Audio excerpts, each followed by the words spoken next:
Als allererstes erstmal die Frage, was für Kratzer kann man verschwinden lassen. Es gibt einmal Kratzer von fremden Autos, also Fremdlack. Die kann man mit Kratzerentferner in aller Regel entfernen. Dann gibt es noch Kratzer, die sind im Klarlack drin. Die kriegt man auch mit Kratzerentferner relativ gut weg. Und dann gibt es noch Kratzer wie diesen hier. Da ist die Farbschicht schon beschädigt. Und die Grundierung ist zu sehen, also das Weiße. Die kriegt man entweder mit einem Lackpinsel weg, Smart Repair, oder wie ich gleich zeigen werde, mit McGuire's Paint Protect. Zumindest könnt ihr es damit unsichtbar machen. Ihr nehmt etwas McGuire's auf dem Tuch und wischt einmal rüber.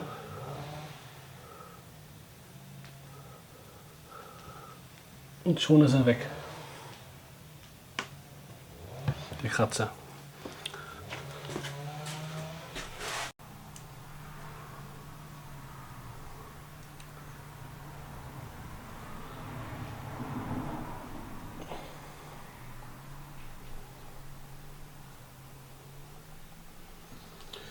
Das Ganze ist so gut wie gar nicht mehr zu sehen, hält allerdings auch ca. nur einen Monat. Danach ist es wieder zu sehen.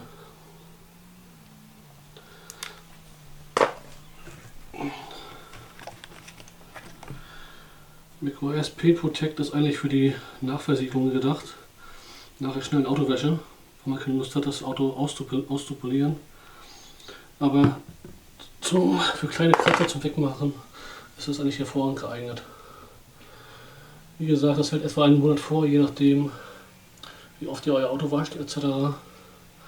Ich würde natürlich empfehlen, das ganze Bauteil damit zu behandeln, damit ihr keine Farbunterschiede habt.